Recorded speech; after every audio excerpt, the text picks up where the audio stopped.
Welcome to Cafe Honesty. I'm Ebony Williams. I'm Alicia Lilly. And make sure to follow us here at Cafe Honesty.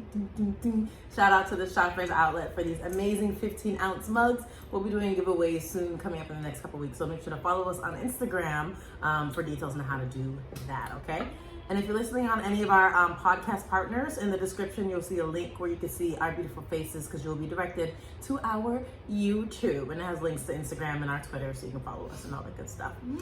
So this episode, we're going to be talking about mental health.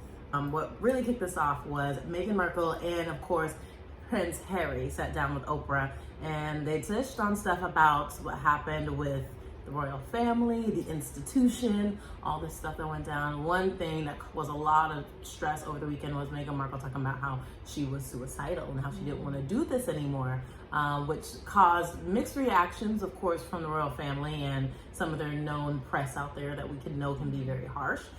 So it just basically lit up for us how mental illness and suicidal thoughts and stuff like that can literally touch anybody and everybody. You are not immune to it. I think something that struck a nerve was that she really reached out for help and she didn't get it at all. So she was really left to just ponder with her own thoughts and worries. And there was actually a point in the interview where they had an event to go to and she actually got all dressed up for this event and did not want to go at all, but she couldn't be left alone. And she was like at her lowest and she was like, I actually have to come because I don't trust myself. Have you ever had personally experienced it yourself? Like there's plenty of people around us who's kind of impacted us, but have you ever experienced that yourself? I can't say, I haven't struggled with mental health, but I have had experience in it because my mum actually dealt with it quite heavy. And I recall as a child, I think I was about maybe 12 at the time, and she was in a really abusive relationship, and I witnessed her try and slit her wrist. She slit her wrist and there was blood on the wall, and I didn't know what was happening. My little sister ran outside. I could hear her screaming. I had to go get her. I had to tell the person that was inflicting the abuse and trauma. It wasn't physical at that time, but it was to the point that my mum just couldn't bear it anymore. I told him literally, like, you need to leave. I was 12 and I had to just pull it all together. So she struggled with it for a long time. There was things after that she dealt with mentally. It's been a long journey and she's really taken a lot of time to work on herself. She's at a good place now. I love it. But it's very impacting. I've dealt with both. So I've had a friend, he passed away, he lost his fight to it, but he was former military, and I asked his family if I could talk about this before I said anything. So he's former military, suffered with depression, and he had bipolar depression. He wasn't taking his meds or anything, and then he was going to war, so he was constantly like back to back, in and out, Afghanistan, Anchorage. And so one tour when he came home, he came to his welcome home, I should say, brunch that we had for him, and then he left the brunch, and that was the last time we ever saw him. Like, he just couldn't. How old was he? Your age? A friend 21, of yours? Yep. Yeah, we were 21 at that time. So that was my first time losing a friend to suicide, who was battling with so many mental health things. Then you tack on the being in the military, that part of it, and like going to wars and doing things that nobody should, So was that kind of induced by the military? Because I can say that my mum later on was diagnosed with psychosis, I think, but it was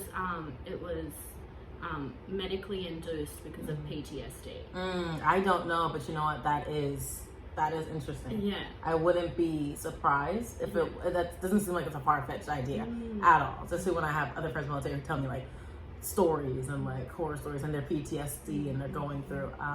I wouldn't be surprised if that was linked. Also, I'm just thinking in my head, because if you drive through Beverly Hills, like on the edge of Beverly Hills and Brentwood, there's a big park. I don't know what it's called, but there's a homeless camp, like where they've made the park tents for the homeless, and all these homeless tents have like American flags on them, like excessively, like you notice it. And I found out later on that they're all veterans. Yeah. Homeless veterans. So it's so hard to, I've worked with a lot and have dealt with a lot of veterans. It's so hard to kind of come back into civilization, because it's like, one person told me that they don't really train you to come back into civilization. So then they go into survival mode and just kind of stick to like grounds that they're used to, tents out there, like can make it. Like they don't train you for that. They don't train you for the trauma you're about to experience when you go overseas, or go over like to war or do whatever.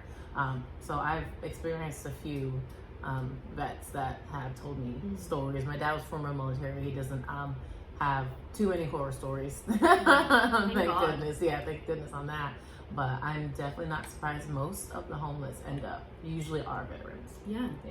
And it sucks that they can hardly get benefits, hardly get help, and that, you know, this country doesn't really care about you after they're done with you. Like after they use you up, you're thrown into it and thrown out of it. Yeah. And I think also domestic violence plays a big part in mental health too. I was a victim of that heavily, and it was a time to where I almost killed myself. So I tried, but my dad's gun didn't go off. I tried twice. I unloaded it, re-unloaded it, but somehow nothing was working. So I was like, okay, I'm gonna try another last ditch effort. Like I couldn't get help, so like I had a phone book full of 400 people. Text and called people. No one texted or called me back. Like I did not get a single reply except for one person, and he was on his way to Dubai to do a comedy show.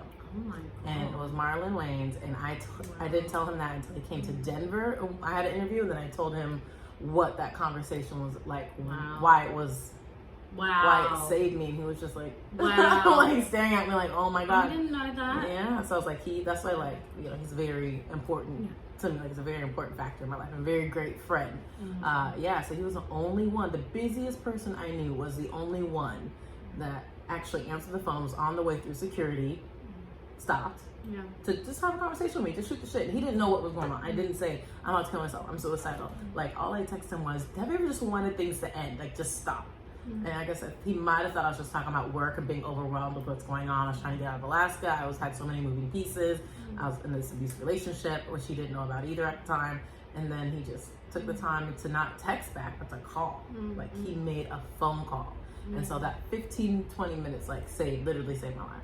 I watched my mum deal with all those things. I craved for this family. So I kind of got into it way too young. Yeah. I thought I was being shown something that I'd never seen before, and I got into it, like I said, too early, and that ended up just not working out. So it's a very touchy subject. It is. It's tough and it's hard, because it's like when you're in it, and a lot of people, even though they're like, you can get out, there's ways to get out. I saw how sometimes there's no ways to get out. I broke up with my ex at the time who was doing that abusive, moved out. Got my own place. This guy moved into my apartment when I was at work. Oh my God. Broke in and moved into my apartment. Oh my was God. Cooking fucking dinner. Yeah. Talking about some, hey babe. I'm like, my bedroom window is broken. Yeah. And you're sitting there like, hey babe, cooking. Like, I was like, I'm gonna die. Like, I couldn't, like, there's no way I could escape it. And then one of my friends came back from a tour, and he was military, and he came to the apartment. Well, he was there. Like, no, he wasn't there. But I was a little battered, and he came to the apartment. And I just see my friend who's fresh off a plane from war. And I'm like, oh, and I try to close the door, and he like breaks down my door, calls his people, moves my shit out of the apartment. That was my only way out. That is how I escaped that situation. Yeah. It's like, he's like, get in the fucking car. That's all he said, and I was just like, wow. You know what I'm saying? Literally, that's what some people need. Yeah. Some people are very manipulative. Like the top-notch manipulators and abusers know how to make everyone believe that everything's good and everything's happy and fine. So, I had a girl at the radio station call me when she heard my story. Like, okay, so this one, This is how I kind of told the world that I almost killed myself when I was on the radio on accident. So I'll never forget Wale Bad. That's when that song came out. This is around the time. My music director gave me an Ed, you got to introduce the song. It's new. You just got it. It's hot. I listened to it. I was like, ooh, it's dope. I was like, all right. So I'm supposed to say, last night I listened to Wale Bad or whatever, you know, on 92.9 K-Back. That's where I used to live. Shout out to Alaska. And instead of saying that, I was like, hey, this is Ebony Williams. Last night I almost killed myself. I was like, on air? On air. Ebony! I was like, it's 92.9 K-Back. And I hung up. And my program director, like, I heard boom, boom, boom. And he just ran, looked at me through the door. Fuck. And What then what was his reaction? He was like, are you okay? And I was Yeah. like, and he's like, look at your fucking phone. And my phone lines fuck. lit up. And it was full of support Oh, good. from women. And Yeah. then my heart was just like, Yeah.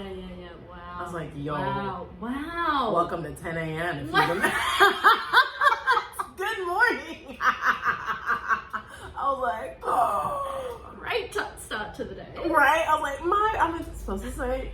And so that's when I was like, yo, like I didn't even, I was like, and that's when I realized, that's when my radio career changed, because I realized being as honest as I was is what made me so like who I am now, is what's getting me to where I'm going.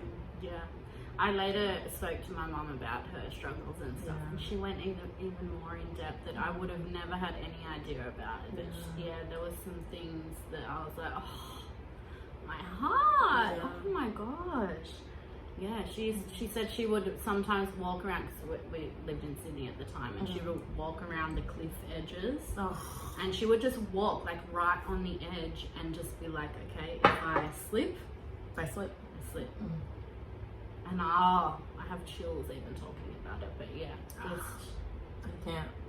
So if you need help, if you're having thoughts, you kind of need help being directed where to go, I want you guys to just reach out to us. We'll definitely even help you out. depression, even if you're in like, you know, COVID, the pandemic has caused people to really slip into that and feel like they really don't have anyone. Yeah. And you can have all these friends and all these people around you and still feel so Empty. alone. Yeah.